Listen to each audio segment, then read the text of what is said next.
Друзья, всем привет! С вами снова Андрей с новым рассказом на русском языке. Я очень рад новой встрече с вами. И сегодня я прочитаю для вас короткий рассказ о непростом пути к спортивному образу жизни. Итак, поехали! Как известно, домашний велотренажер рано или поздно превращается в вешалку для одежды. Поэтому я решил пойти другим путем и купить не бесполезный велотренажер, а очень полезную электрическую беговую дорожку. Никогда систематически не занимаясь фитнесом, я решил не переплачивать и купить дорожку с рук. Благо, таких в моем городе нашлось подозрительно много. Более того, бывший владелец охотно привез ее сам. Это неспроста, подумал я. Но отступать было поздно. Первая неделя. Разумеется, планы у меня были наполеоновские. Заниматься по часу утром и вечером каждый день, но при этом не усердствуя со скоростью. Как говорится, тише едешь, дальше будешь. Примерно к концу первой недели я понял, что и ходить, и бегать просто так мне скучно.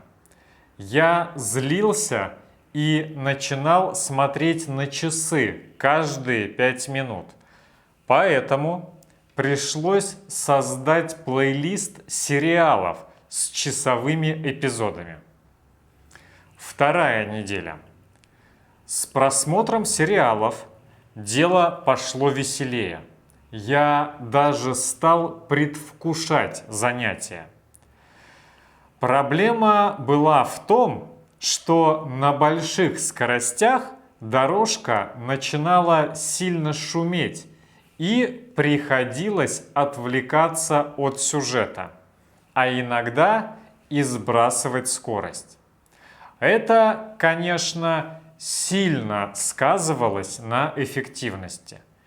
К концу недели я понял, что в течение дня чувствую почти постоянную усталость. Позже я вычитал в интернете, что утренние тренировки не имеют особенного смысла, а вот вечерние, наоборот, очень полезны.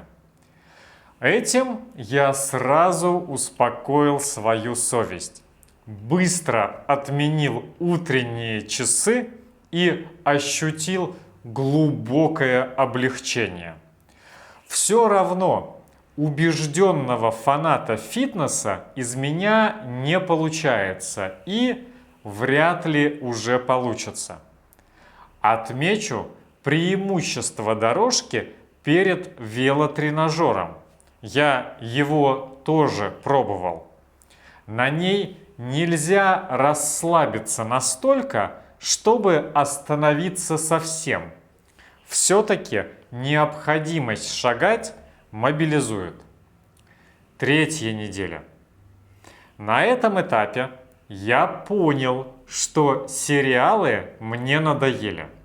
Поэтому я решил воспользоваться случаем и поделать что-нибудь полезное.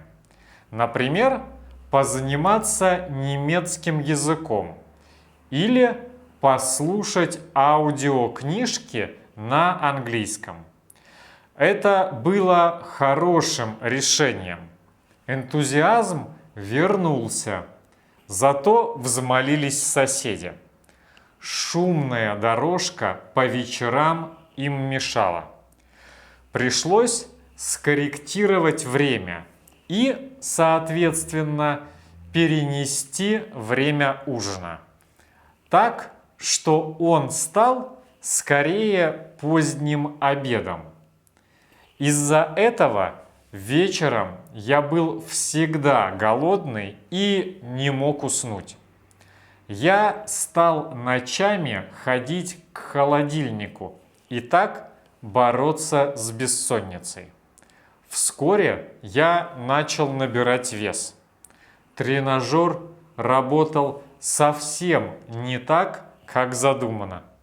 В пятницу я впервые пропустил тренировку. Понял, что мне ужасно хочется просто прогуляться по городу, а еще лучше зайти в бар. В субботу я решил, что дорожка никуда не денется. Ведь я в любое время могу возобновить тренировки. А пока отдохну. Аудиокниги можно и лежа послушать. Поэтому в воскресенье я тоже не занимался. 4-я неделя. Я понял, что доступность дорожки в любое время расслабляет. Возникает соблазн переносить занятия снова и снова. Ведь не нужно куда-то ехать. Все под рукой. Усилием воли я возобновил тренировку в понедельник.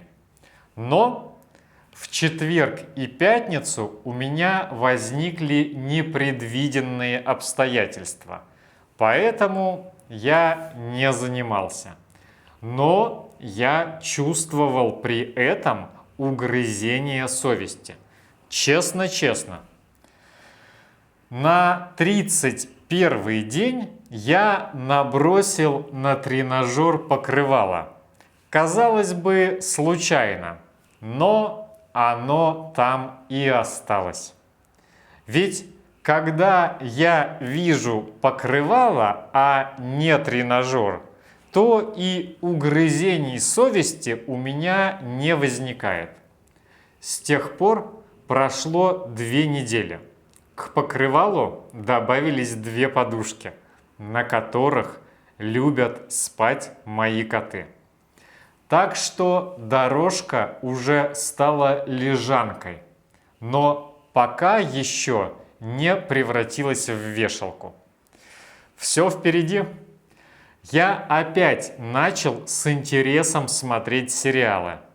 Правда, делаю я это лежа. Но однажды я обязательно вернусь к тренировкам.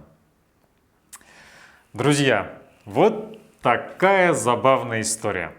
А я хочу напомнить вам, что изучение иностранного языка, как и спорт, требует регулярных занятий.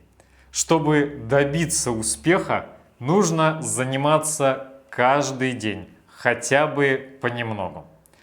Продолжайте учить русский язык с каналом Русториес, и у вас все получится.